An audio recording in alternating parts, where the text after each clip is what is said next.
साल था 2013। दिल्ली का इंदिरा गांधी इंडोर स्टेडियम 14,000 लोगों से खचाखच भरा हुआ था। ये लोग किसी एक्टर और ना ही किसी सिंगर को देखने आए थे, बल्कि ये लोग आए थे मैथ्स पढ़ने, और इन्हें पढ़ाने वाले थे रविंद्रन वाइजू। वाइजू ने एजुकेशन की आर्ट में मास्टरी कर रखी थी और इसी बेस पे वो इंडिया की सबसे बड़ी एडटेक कंपनी की शुरुआत करने वाले थे।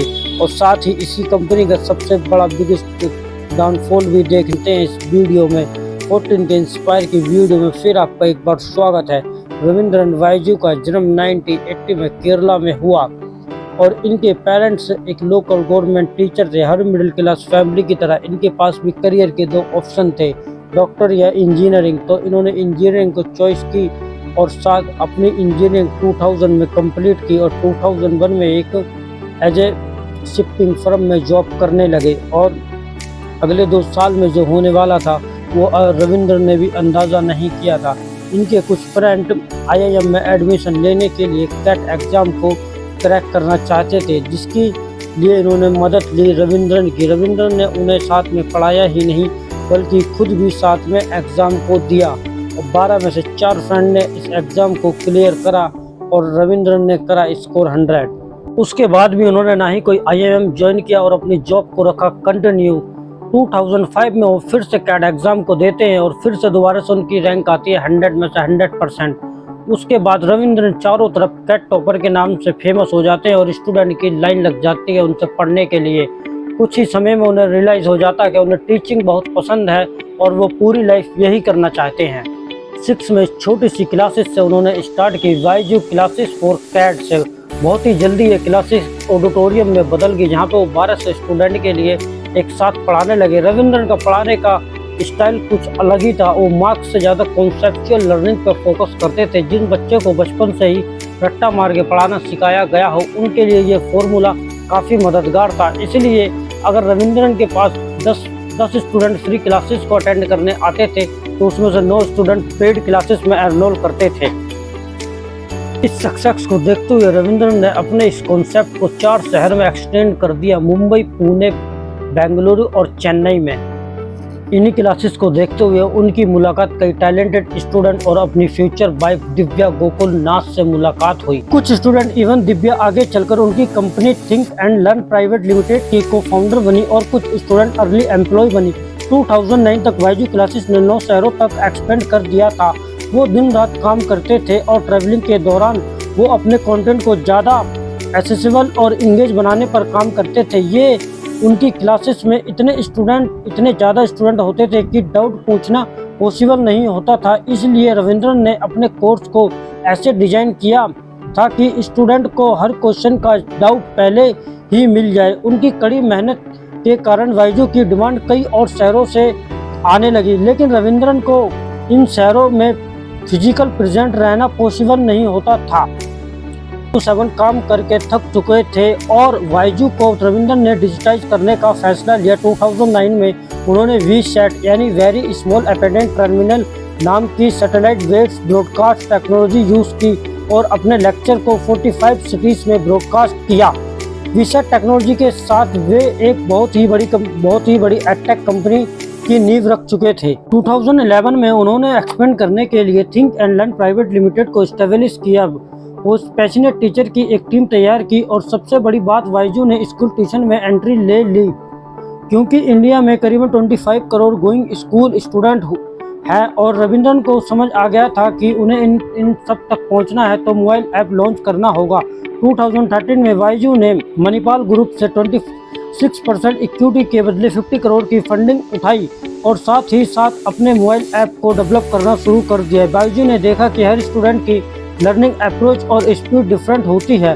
कुछ स्टूडेंट को वीडियो से बेटर समझ आता है और कुछ स्टूडेंट को टैग से और कुछ को प्रैक्टिकली एप्लीकेशन से। इसीलिए बाइजू ने ये सारी चीज़ें अपनी ऐप में डाल दी। स्टूडेंट जिस पेज पे कंफर्टेबल हो उस पेज पे लेसन ले सकते थे। स्टूडेंट ऑलरेडी फ़ोन पे, मूवी और गेम पे काफ़ी टाइम स्पेंड करते थे।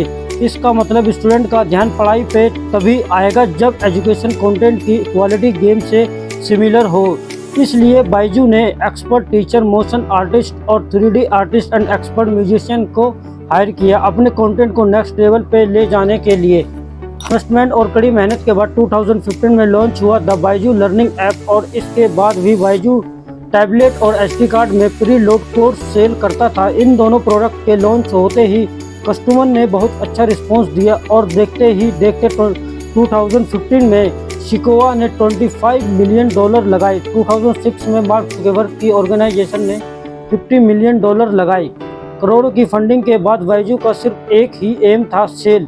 बायजू ने कई एक्सपर्ट, कई सॉफ्ट फ्रेश ग्रेजुएशन इंजीनियर को हायर किया और एक एग्रेसिव सेल टीम बनाई और इनकी सेल प्रोसेस काफ़ी क्लियर थी। इसकी शुरुआत होती थी बायजू के एक टीवी ऐड से। पेरेंट्स बायजू का ऐड देखते और बायजू ऐप को डाउनलोड कर लेते थे। उसके बाद बायजू का एक सेल्समैन उन्हें कॉल करता था, उनके साथ एक in person counselling session book कर लेता था। काउंसलिंग के दौरान सेल्समैन बच्चे के इंटरेस्ट और ड्रीम के बारे में पूछकर उसके साथ एक पर्सनल बॉन्ड बिल्ड कर लेता था। उसके बाद बच्चे से ऐसे सवाल पूछे जाते थे जिसके वे जवाब दे ना पाए। उनका एक कॉमन सवाल होता था, एक सर्कल में कितने पॉइंट होते हैं। ज़्यादातर बच्चे इसका आंसर नहीं दे पाते थे और यही तो बायजू का सेल्समैन चाहता था। फिर सेल्समैन रविंद्रन की टैबलेट पे एक हाई क्वालिटी वीडियो दिखाता था जिस पे वो एक्सप्लेन करते हैं कि एक सर्कल में 5 to 9 पॉइंट होते हैं। इसके बाद पेरेंट्स से एक सिंपल क्वेश्चन पूछा जाता था, आपका बच्चा जब इतने आसान सा जवाब नहीं दे पा रहा है तो वो बोर्ड और उसके बाद कॉम्पिटिटिव एग्जाम को कैसे करेगा। इस क्वेश्चन के बाद पेरेंट अपने बच्चे को लेकर गिल्ट और नर्वस महसूस करते थे और प्रोवाइड करते। सेल्समैन बायजू लर्निंग ऐप को एज ए सॉल्यूशन रिकमेंड करते थे। डील को और ज़्यादा इंटरेस्ट बनाने के लिए 50% स्कॉलरशिप रिकमेंड की जाती थी और 100% रिफंड का ऑप्शन भी दिया जाता था। और पेरेंट्स जब भी ना खरीदे तो सेल्समैन अपना ब्रह्मास्त्र निकालता था। बच्चे से कुछ और सवाल पूछे जाते थे जिनके तो आंसर ना दे पाए।